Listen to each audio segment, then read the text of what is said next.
네, 여러분, 영국 케임브리지 대학에서 종교학 시험이 있었습니다. 시험의 문제는 이것입니다. 가나안 혼인 잔치집에 있었던 물로 포도주를 만드신 예수님의 기적에 대해서 논하라라는 그런 시험 문제였습니다. 가나안 혼인 잔치집에서 예수님이 물을 포도주로 바꾸신 이 기적에 대해서 논하라라는 시험 문제였다라는 거죠. 학생들은 저마다 최선을 다했습니다. 그런데 한 학생은 한 글자도 적지 않고 그냥 창밖만 바라보고 있었습니다. 교수님은 학생에게 왜 답안을 작성하지 않는지 물었습니다. 학생은 말합니다. 저는 쓸 말이 없습니다 라고 말을 했습니다. 교수는 어이가 없었지만 기다려 보였습니다. 그리고 시험이 마치기 5분 전까지도 그 학생은 미동도 없이 창밖만 바라보고 있었습니다. 어느덧 강의실엔 교수와 그 학생만 남게 되었습니다. 교수는 학생에게 마지막으로 말했습니다. 단 한 줄이라도 쓴다면 낙제는 없을 걸세. 학생이 펜을 들어 몇 자 쓰고는 시험장 밖으로 나갔습니다. 거기에는 다음과 같은 글이 적혀 있었습니다. 물이 주인을 만나니 얼굴이 붉어지더라. 네. 물이 주인 대신 주님을 만나니 얼굴이 붉어지더라. 여러분, 한 문장으로 너무나 표현을 잘했죠. 이 답안으로 최우수 학점을 받은 그 학생이 바로 영국의 위대한 시인이 된 조지 고든 바이런이라고 합니다. 여러분, 참 수줍은 물이 예수님을 만나니 얼굴이 붉어졌다, 붉은 포도주가 되었다라는 이런 표현인데요. 참 우리가 생각해 볼 것은 참 멋진 표현이다, 와, 감탄이다 라고만 우리가 생각할 것이 아니라 정말 이 물이라는 것이 주인 대신 예수님을 만나니까 그가 본질적인 변화가 일어났다는 것을 통해서 우리가 우리 인생 가운데서 주인 대신 하나님을 만나면 우리는 우리 삶 속에서 어떠한 변화가 일어날 것인가를 우리가 기대해 볼 수 있지 않겠습니까? 그렇다면 저는 여러분에게 묻고 싶습니다. 여러분은 하나님을 만나고서 어떠한 변화와 성장이 있는 그런 신앙생활을 하고 계십니까? 오늘 본문의 말씀은 이제 출애굽기 14장에서 이스라엘 백성들은 홍해바다를 기적같이 건넜습니다. 그리고 이제 그 기적을 경험한 이후에 그들은 수르 광야로 그렇게 광야의 인생길을 걸어가게 됩니다. 그러한 내용들이 오늘 22절 23절에 있습니다. 한번 보겠습니다. 모세가 홍해에서 이스라엘을 인도하매 그들이 나와서 수르 광야로 들어가서 거기서 사흘길을 걸었으나 물을 얻지 못하고 마라에 이르렀더니 그곳 물이 써서 마시지 못하겠으므로 그 이름을 마라라 하였더라. 네, 이스라엘 백성들이 이제 홍해 바다를 나와서 그들이 수르 광야로 들어가서 사흘길, 즉 3일을 걸어갔다라는 것입니다. 학자들의 추정에 의하면 한 70km 정도를 그들이 걸어갔다라는 거죠.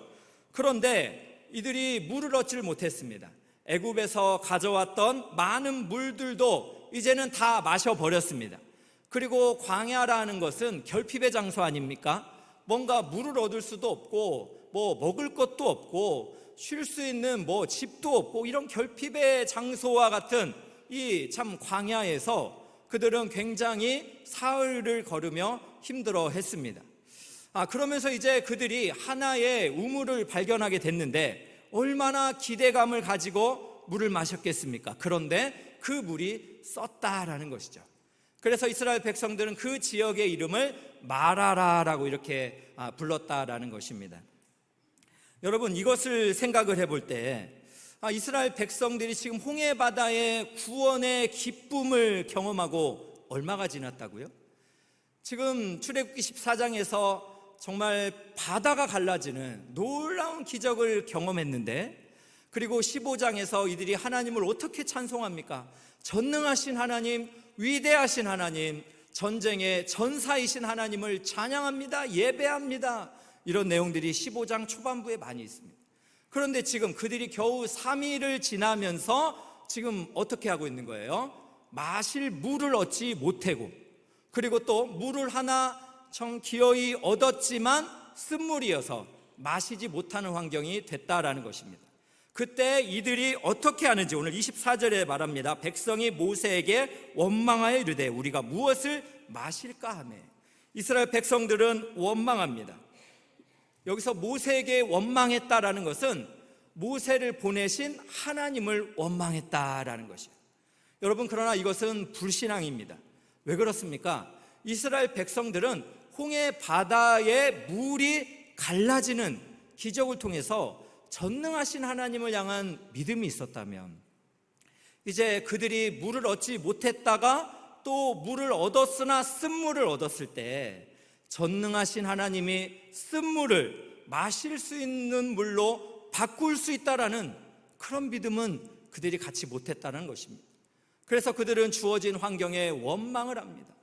얼마나 그들이 하나님을 향해서 원망을 했는지 모릅니다. 이스라엘의 광야길의 역사는 원망의 역사입니다. 마실 물이 없으면 원망하고 먹을 것이 없으면 원망하고, 이렇게 출애굽기를 읽어보면 그 구원의 감격, 은혜에 대한 기쁨, 이런 것이 그냥 고작 내 앞에 참 뭐가 부족하고 또 내 맘대로 참 이루어지지 않으면, 그러면 우리가 원망한다는 거예요. 뭔가 또 간신히 이렇게 물을 얻었으나 그 물이 쓰니까 하나님 나에게 어떻게 이렇게 쓴물을 줄 수 있어요? 라고 그렇게 한탄하는 사람들이 우리 인생이다라는 것입니다. 그러나 여러분, 이런 환경 속에서 모세는 어떠한 길을 택합니까? 오늘 말씀 25절을 보겠습니다. 모세가 여호와께 부르짖었더니 라고 이렇게 말씀하고 있습니다. 모세는 이 원망의 환경에서 하나님을 부르짖습니다. 이 부르짖다라는 단어가 히브리어로 차크라는 단어인데, 이 단어가 어디에 쓰였냐면 바로 출애굽기 14장에 이제 애굽의 군대가 뒤에서 쫓아오고 앞에 홍해 바다가 있을 때 이스라엘 백성이 여호와께 부르짖다라고 할 때 이 차크라는 히브리어를 썼다라는 거죠. 그러니까 이 차크라는 히브리어 안에 담겨져 있는 의미는 뭡니까? 목숨이 위태위태한 상황, 절박한 상황, 하나님 아니면 안 되는 이런 상황에 부르짖는 이 부르짖음이 바로 이 차크라는 단어라는 것입니다. 모세는 지금 이러한 참 공경 속에서 하나님을 부르짖고 있습니다. 그의 인생의 문제, 또 이스라엘 백성들의 원망, 이러한 답답한 현실, 그 괴로움 속에서 그는 절망하지 않고 하나님을 부르짖고 있다라는 것입니다. 여러분, 우리는 이 모세의 모습을 통해서 모세는 하나님을 도대체 어떻게 신뢰했기에 이 환경에 하나님을 바라볼 수 있었던 것일까? 대부분의 우리는 어떻습니까? 현재의 고통이 너무나 우리 인생에 크게 보입니다. 전능하신 하나님은 눈에 보이지도 않고 하나님이 내 인생의 문제를 해결해 줄 거라고 믿어지지가 않습니다. 때로는 홍해 바다와 같은 그런 구원의 감격과 놀라운 이적도 한 번, 두 번 경험도 했습니다. 그러나 또 내 눈앞에 감당하기 어려운 새로운 고통의 문제가 옵니다. 우리는 하나님 앞에서 원망하고 불평하고, 마치 하나님이 죽으신 것처럼, 하나님이 장사 지낸 것처럼 그렇게 우리가 참 부족한 모습을 보일 때도 많다라는 것입니다. 여러분, 이때 우리가 바라봐야 될 분은 우리 하나님이신 줄로 믿습니다. 우리 신앙인들은 인생이 광야길 같고 마라와 같은 쓴물을 경험할 때마다 하나님을 아는 지식이 분명하다면 이 고통과 괴로움의 문제를 능히 이길 수 있는 줄로 믿으시기를 축복합니다. 그래서 여러분, 제임스 패커라는 목사님은 하나님을 아는 지식이라는 책에서 이런 말을 했습니다. 아마존의 부족민 한 사람을 영국 런던에 데려와서 아무런 설명 없이 광장에 내려놓고 홀로 남겨둔다면 매우 무자비한 짓일 것이다. 마찬가지로 우리가 이 세상의 주인이시며 이 세상을 운행하시는 하나님에 대해 모르는 채로 살려고 애쓴다면 우리 자신을 무자비하게 대하는 것이다. 여러분, 아마존의 부족민 한 사람을 영국 런던의 한 광장에 데려왔다고 생각해 보세요. 여러분, 이것은 그에게 얼마나 매우 무자비한 일이 되겠어요? 그런데 우리 신앙인들이 그렇다는 거예요. 우리 신앙인들이 이 세상을 살아가면서, 광야길을 살아가면서 이 세상의 주인 되신 하나님, 이 세상을 운행하시는 하나님을 향한 지식이 없다면 우리 자신을 향해서 무자비한 것이다라는 표현입니다. 여러분, 그렇다면 오늘 본문을 통해서 우리는 하나님을 알기 원합니다. 괴로운 인생길에서, 이 고통의 인생길에서 우리에게 말씀하시는 하나님은 어떤 분인지 우리가 한 두 가지 발견하기 원합니다. 첫 번째는 치료하시는 하나님이십니다.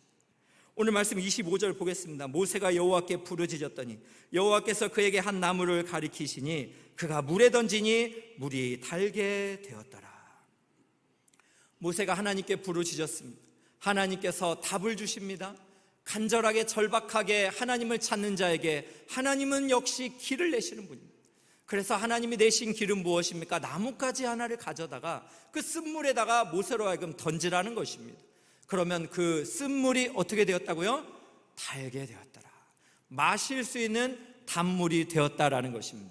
여러분, 여기서 생각해 볼 때는 이 무슨 나뭇가지가 무슨 효과를 가지고 있었던 거 아닙니다. 또 모세가 무슨 마술의 능력을 가지고 이 쓴물을 단물로 변화시킨 그런 능력도 없습니다. 그렇다면 이것은 무엇을 말하는 것입니까? 하나님은 능히 말씀으로도 그 물을 변화시키실 수 있는데, 하나님이 모세를 통하여 순종의 길을 걷게 하면서 이스라엘 백성들에게 보여주는 것입니다.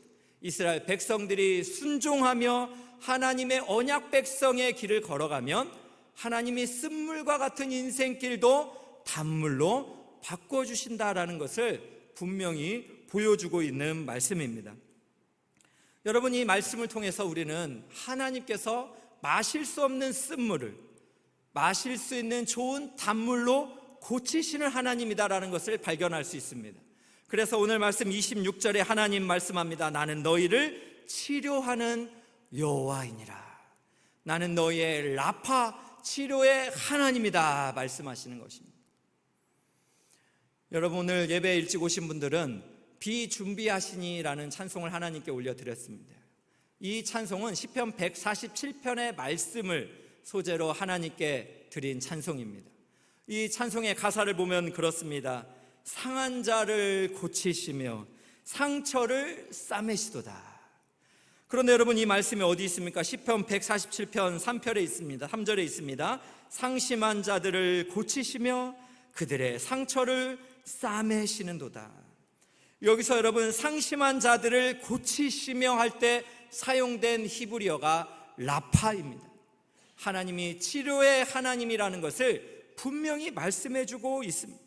하나님께서는 라파의 하나님, 고치고 치료하시는 하나님이기 때문에 상심한 자들을 고치시고 그들의 상처를 싸매시는 줄로 믿으시기를 주님의 이름으로 축복합니다. 여러분, 그런데 오늘 본문을 잘 묵상을 하다 보면 하나님께서 이 쓴물을 단물로 바꾸시는데 나뭇가지 하나를 이렇게 순종케 하시는 것을 살펴보면서 여러분, 우리가 연상되어지는 것이 있습니다. 그것이 무엇입니까? 바로 십자가 예수 그리스도의 놀라운 사랑과 은혜입니다. 그의 아들 예수 그리스도께서 이 땅에 인간의 몸으로 순종하면서 오셨습니다. 그래서 죄악된 우리, 지금 죽음의 저주에서 영원히 치료받을 수 없는 우리를 위하여 십자가에서 달려 죽으시면서 보혈의 피를 흘리시면서 우리를 사망에서 생명으로 옮겨주셨습니다. 여러분, 그래서 십자가는 우리의 영혼을 치유하는 치료의 십자가인 줄로 믿습니다. 그런데 여러분, 이 치료의 십자가 안에는 더 많은 의미가 포함되어 있습니다. 그것은 바로 우리의 이 땅에서의 질병, 이 땅에서의 상한 마음, 이 땅에서의 고통받는 여러 가지 힘겨운 모든 상처를 십자가 예수 그리스도께서 포함하고 계신다라는 사실이에요. 여러분, 이것을 알 수 있는 말씀이 마태복음 8장 17절입니다. 보겠습니다. 이는 선지자 이사야를 통하여 하신 말씀에 우리의 연약한 것을 친히 담당하시고 병을 짊어지셨도다함을 이루려 하려 하심이라. 우리의 연약한 것을 그리스도께서 친히 담당하시고 또 우리의 이 땅에서의 모든 짐을 우리 주님께서 짊어지셨다라고 말씀하고 있습니다. 여러분, 이사야서 53장 4절 5절도 보십시오.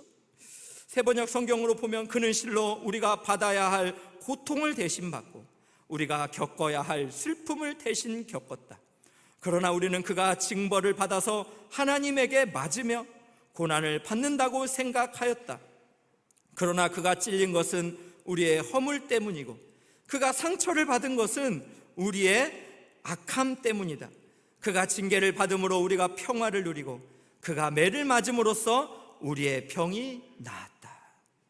그렇습니다. 예수님께서 십자가를 지시고 우리의 고통을 대신 받으시고 슬픔을 대신 겪으셨습니다. 그래서 여러분 4절을 다시 한번 보여주십시오. 우리가 겪어야 할 슬픔을 대신 겪었다 할 때 이 슬픔이란 단어가 마크오브라는 히브리어입니다. 이 단어는 이 땅에서 우리가 겪는 육체적인 고통, 정신적인 고통을 포함한 슬픔과 근심입니다. 예수님께서는 우리 대신 십자가를 받으시면서 우리의 병이 나음을 입었습니다. 우리의 모든 이 땅에서의 질병뿐만 아니라 우리의 모든 상처와 우리의 모든 상한 마음까지도 그리스도의 십자가에서 그렇게 치료하셨다라는 것을 우리에게 말씀하고 있습니다. 여러분, 이 말씀을 우리가 생각을 해볼 때 저는 어제 이 본문의 말씀을 이렇게 참 묵상하며 설교를 쓰는데요, 우리 참 많은 생각이 들었어요. 특별히 눈물이 좀 많이 났습니다. 지난 수년간의 세월 동안 참 저에게 있었던 많은 상처도 좀 생각이 났고요, 그리고 현재 참 수많은 상처로 질병으로 고통받는 우리 성도님들 생각이 났어요. 지난주에는 어떤 성도님이 건강검진을 받으시다 암이 발견되어서 그렇게 또 병원에 가서 수술을 하시고, 이 성도님의 수술은 잘 되었을까? 이 상처는 잘 아물고 있을까? 이런 생각이 참 많이 들었어요.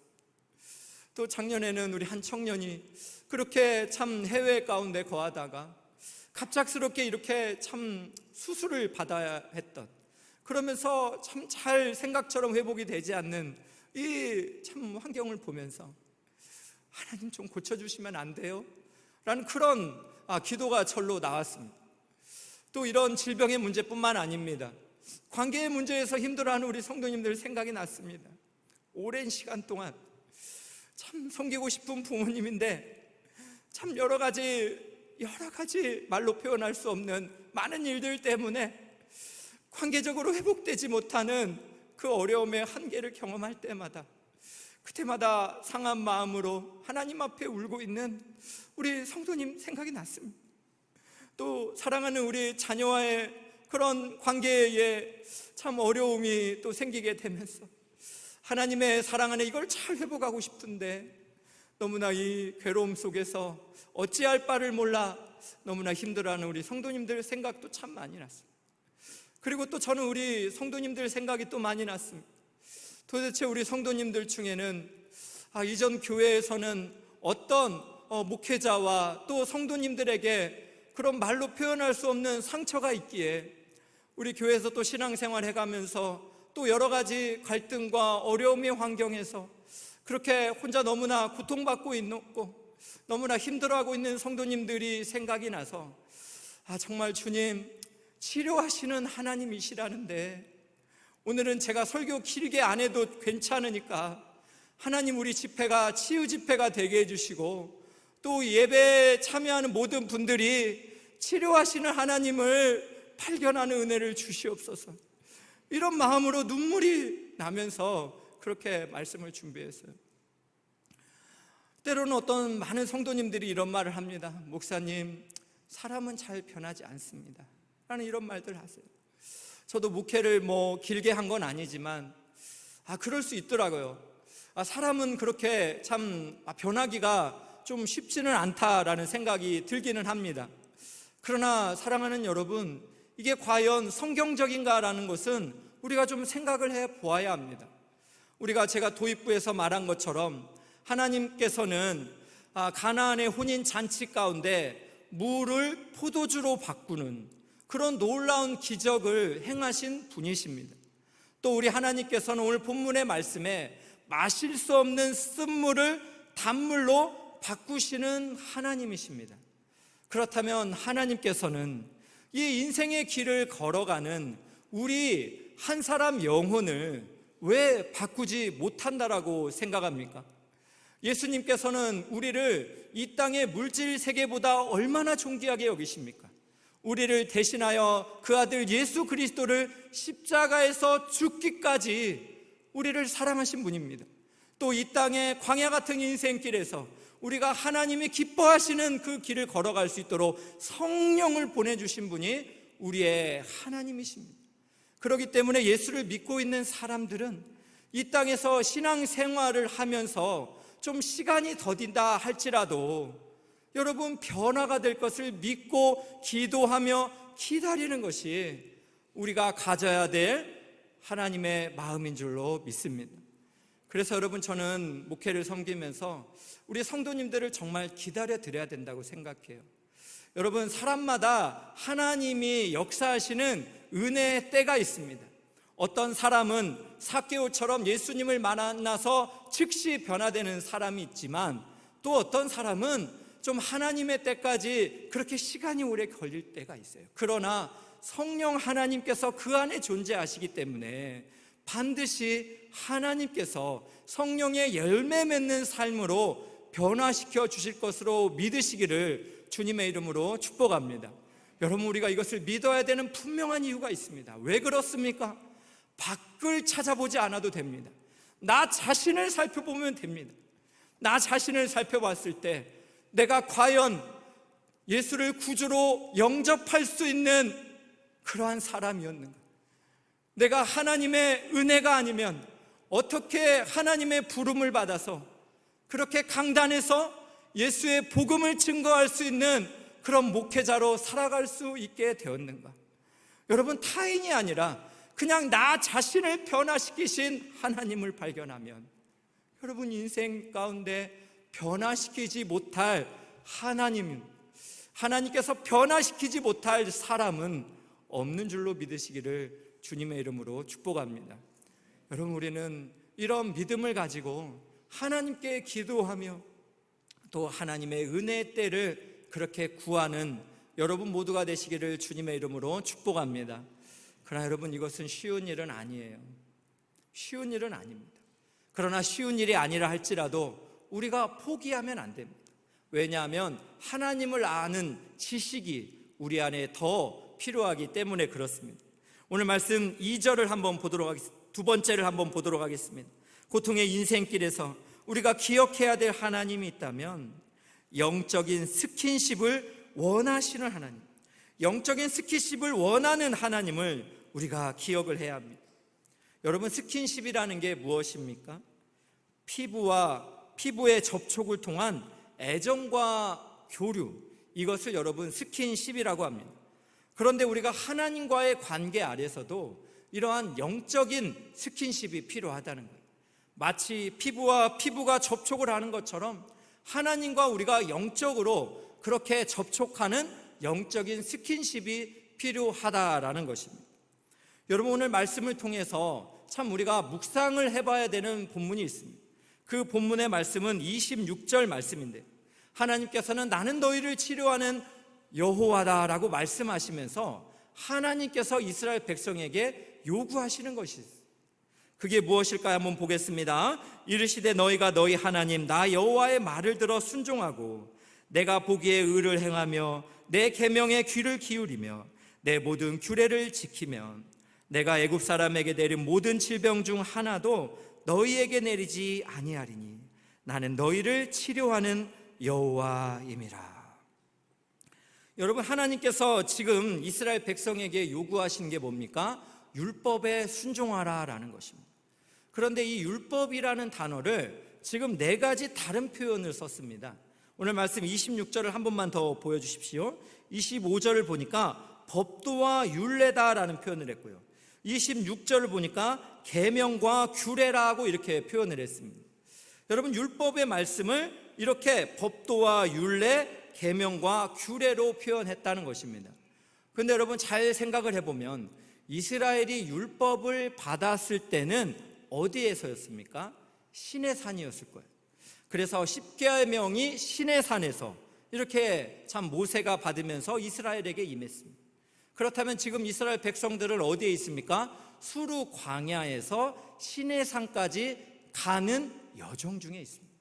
그러면 이스라엘 백성들은 아직 율법의 말씀을 받은 것은 아니에요. 그런데 하나님께서 이 율법을 네 가지 다른 표현하면서 그들에게 순종을 요구하면서 원했던 것이 무엇일까요? 그것은 하나님의 언약 백성으로서의 관계에 충실해 주기를 원하는 하나님의 마음인 것입니다. 이스라엘 백성들은 하나님의 기뻐하신 뜻을 따라 순종하면서 하나님과의 관계를 계속해서 이어가기를 하나님 원하셨어요. 하나님께서는 이스라엘 백성들이 그 말씀에 순종하는 것을 보면서 이스라엘 백성이 하나님의 친 백성이다라는 것을 기억하고 하나님도 이스라엘 백성들을 향한 관계 안에서의 그러한 충성스러운, 그런 충실하고 신실한 그런 일들을 행하여 주셨다라는 것입니다. 여러분, 이것을 통해서 우리가 생각해 볼 것은 치료하는 여호와 하나님께서 요구하시는 것은 하나님과의 깊은 관계를 요구하신다라는 것입니다. 우리는 하나님과의 깊은 내적인 관계를 통해서 치료하시는 하나님의 권능을 발견할 수 있다라는 것입니다. 다시 표현을 해서 우리에게 영적인 하나님과의 스킨십을 통하여서 우리의 삶 속에 있는 모든 내면의 상처, 우리가 안고 있는 여러 가지 질병들을 하나님께서 치유해 주신다라는 것을 우리에게 말씀하시는 거예요. 그래서 애굽에서 너희가 이스라엘 백성들이 같이 있을 때 애굽에게 내렸던 질병을 하나도 너희에게 내리지 않을 뿐만 아니라 너희가 애굽에서 겪었던 질병, 그리고 광야에서 겪게 될 질병도 여호와 하나님이 치료의 하나님으로 그렇게 회복시켜 주시겠다 약속하고 있는 것입니다. 여러분, 이것을 통해서 우리가 하나님과 어떤 관계 맺기를 해야 되는지 우리는 생각을 해 보아야 할 것입니다. 저는 오늘 말씀을 묵상하면서 제가 최근에 참 재밌게 읽는 책이 있습니다. 바로 박상미 교수님의 마음 근육 길들이기라는 책이에요. 마음 근육 길들이기. 여러분, 근육이라는 말은 우리말로 힘살이라고 합니다. 힘살. 네, 우리 몸이 힘을 쓰게 하는 살이다라는 거죠. 그런데 여러분, 근육을 기르지 않으면 우리의 몸이 제대로 힘을 발휘할 수 없다라는 것이에요. 그렇기 때문에 여러분, 우리의 참 근육을 힘살을 길러야 하는 것처럼 우리의 마음도 그러한 마음의 힘살, 마음의 근육을 잘 기를 때에 우리가 여러 가지 상처에서 이겨낼 수 있다라는 것을 이 저자는 이야기를 해주고 있습니다. 그러면서 내면의 힘을 기를 것을 표현을 하고 있는데요, 저는 이 책을 읽으면서 그렇구나, 우리도 이 세상을 살아가면서 때로는 여러 가지 갈등 속에서 상처받는 일들 너무너무 많습니다. 그리고 또 우리가 겪게 되는 겪게 되는 많은 질병들, 아픔들 많이 있습니다. 그때마다 우리는 어떻게 해야 된다고요? 우리 내면의 스스로에서 그것을 찾아낼 힘은 없습니다. 우리에게 그런 힘을 공급해 주시는 분은 우리와 함께 하시는 하나님이신 줄로 믿습니다. 그렇기 때문에 우리는 그 하나님과의 계속적인 스킨십, 영적인 교류를 통해서 우리의 내면의 그런 마음의 힘살, 또 우리의 필요한 외적인 근육이 더욱더 강건하게 성장하게 될 줄로 믿습니다. 여러분, 이런 참 말씀을 묵상을 할 때 우리가 이 땅을 살아가면서 정말 무서운 일이 발생을 하고 또 너무나 아픈 일이 발생할 때 그냥 수무려 하지 않으면 좋겠어요. 도망치지 않으면 참 좋겠어요. 어떤 목사님이 쓰신 맺힌 것을 풀어야 영혼이 산다, 맺힌 것을 풀어야 영혼이 산다라는 이 책이 있습니다. 이 책을 살펴보면 이 목사님께서 20년 전에 굉장히 가난한 이야기가 나옵니다. 목사님께서는 자신이 살던 그 가난한 집이 참 평온했지만 어느덧 시에서 재개발을 하겠다라는 이 소식을 듣게 되고, 그리고 재개발을 두고 입주 분담금을 낼 수 있는 주민들과 가난하여서 이것을 낼 수 없는 주민들과 큰 갈등과 또 거센 의견의 대립이 생겼다고 합니다.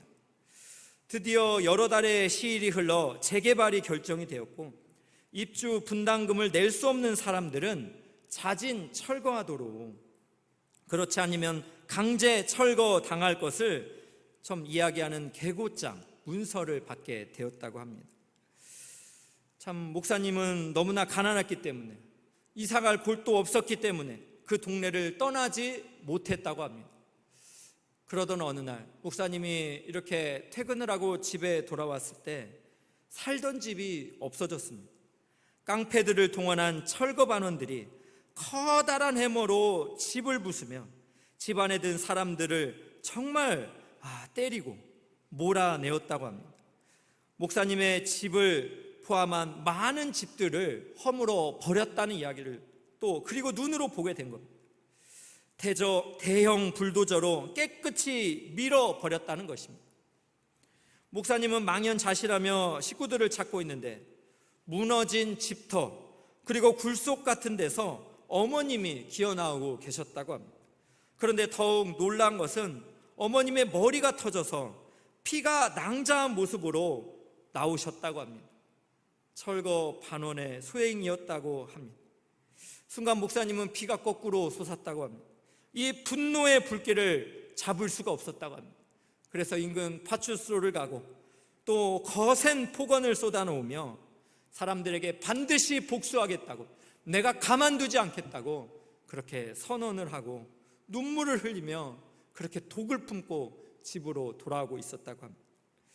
그런데 집으로 돌아오는 길 가운데서 성령께서 자꾸 마음속에 말씀을 주시는 것이었다고 합니다. 그 말씀은 용서하라는 것이었대요. 용서. 이 목사님은 도저히 참을 수가 없었습니다. 살던 집을 갑자기 이렇게 철거해버렸어요. 어디를 가야 될지 모르는 이 망연자실의 환경, 그리고 사랑하는 어머님을 그렇게 피가 낭자할 정도로 고통을 안겨준 사람들을 향해서 도저히 참을 수가 없었다고 합니다. 그러나 성령께서 계속해서 자기에게 요구하시니 결국 목사님은 자기의 의지를 내려놓고 하나님의 뜻에 순종하며 하나님 용서하겠습니다, 주님이 기뻐하시니 내가 순종하겠습니다라고 그렇게 기도하며 한 걸음 한 걸음 그렇게 찬송하며 집으로 돌아왔다라고 했습니다. 여러분, 그렇습니다. 있을 수가 없는 일. 자기의 집을 그렇게 참 망하게 했던, 또 자신이 사랑하는 사람을 괴롭힌 사람을 용서하는 것, 여러분 절대 있을 수가 없는 것입니다. 그러나 여러분, 용서라는 것, 그것은 하나님께서 우리에게 요구하실 때 우리가 의지적으로 그렇게 하나님의 뜻에 따라 순종할 수 있기를 원합니다. 여러분, 우리에게 상처를 준 사람을 용서하는 것만큼 우리가 가장 하나님을 닮는 것은 없다라고 이렇게 이야기를 했습니다. 우리에게 상처를 준 사람을 용서하는 것만큼 우리가 가장 하나님을 닮게 하는 것은 없다라는 의미입니다. 그렇다면 사랑하는 귀한 성도 여러분, 우리가 정말 우리 인간적으로는 할 수가 없지만 우리가 하나님과의 영적인 스킨십, 성령 하나님과의 깊은 영적인 교제를 우리가 누리고 있다면 우리 힘으로는 할 수 없지만 우리가 그 뜻에 순종하며 하나님의 도우심을 구하면 하나님께서 우리의 마음의 근육, 우리의 마음의 힘살도 강건하게 해주셔서 우리에게 상처를 준 사람들도 그렇게 사랑하고 포용하고 그를 위해서도 기도를 해줄 수 있는 줄로 믿습니다. 사랑하는 귀한 성도 여러분, 우리가 이 땅을 살아가면서 누군가를 용서하는 것, 또 그 누군가를 오래 기다리는 것 결코 쉬운 일은 아닙니다. 그러나 사랑하는 귀한 성도 여러분, 하나님께서는 우리에게 이 땅이 전부가 아니다라는 것을 말씀하시면서 이스라엘 백성들에게는 엘림 동산이 있다라는 것을 그렇게 보여주십니다.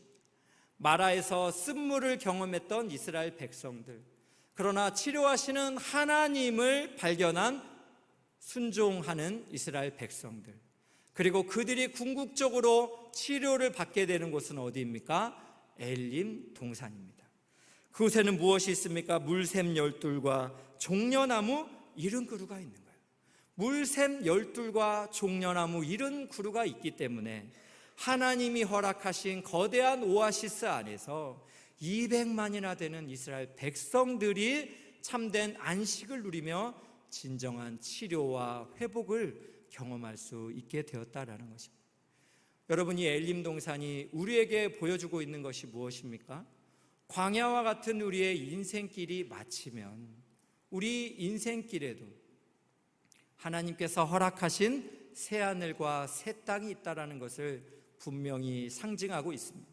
우리가 이 땅을 살아가면서 정말 마라와 같이 쓰디쓴 삶을 많이 그렇게 고통 가운데 경험하게 되지만, 여러분, 우리가 잊지 말아야 될 것이 있습니다. 그것은 우리 주님이 이 땅에 다시 오실 때 우리에게 주어질 새하늘과 새 땅, 완전한 치유와 치료와 회복이 있는 그 땅이 반드시 우리에게 임한다라는 사실입니다. 그래서 여러분, 요한계시록 21장 4절을 보면 이렇게 말합니다. 모든 눈물을 그 눈에서 닦아주시니 다시는 사망이 없고 애통하는 것이나 곡하는 것이나 아픈 것이 다시 있지 아니하리니 처음 것들이 다 지나갔습니다. 이 땅에서 우리가 그렇게 쓰디쓴 인생길, 눈물의 골짜기를 지날지라도 하나님이 예비하신 엘림 동산과 같은 새하늘과 새 땅에서는 우리 주님이 우리의 모든 눈물을 닦아주신다고 합니다. 그곳에서는 우리 주님이 우리를 위로하시고 우리를 품에 안아주셔서 다시는 곡하는 것이나 아픈 것이 있지 않다라고 말씀해 주고 있습니다.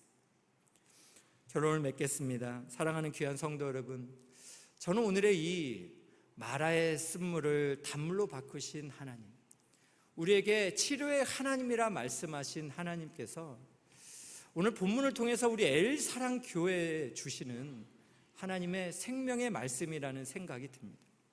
우리도 인생을 살아오면서 얼마나 힘든 일들이 많습니까?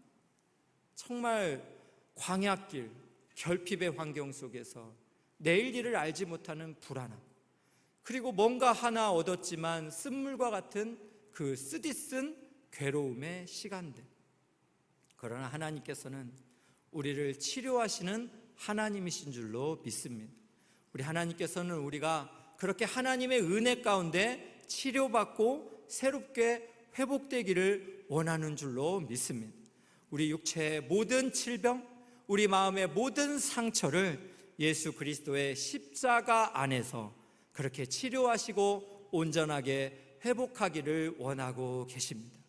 그렇기 때문에 우리는 하나님 안에서 소망을 가져야 됩니다. 예레미야 29장 31절에 이렇게 말씀합니다. 여호와의 말씀이니라. 너희를 향한 나의 생각을 내가 하나니 평안이요 재앙이 아니니라. 평안이요 재앙이 아니니라. 너에게 미래와 희망을 주는 것이니라. 사랑하는 귀한 성도 여러분, 하나님 안에서는 끝장난 인생은 없습니다. 마지막도 절대 없습니다. 우리 하나님이 우리를 향한 계획은 재앙이 아니요 평안인 줄로 믿습니다. 우리 인생 가운데 미래에 희망을 주기 원하는 줄로 믿습니다. 치료하시는 여호와 라파의 하나님 앞에 날마다 가까이 가시면서 여러분의 그 내면이 더욱 마음의 근육으로 힘살로 새롭게 되기를 진심으로 축복합니다. 여러분의 육체의 질병이 하나님의 놀라운 기적 같은 은혜로 회복되어지기를 주님의 이름으로 축원합니다.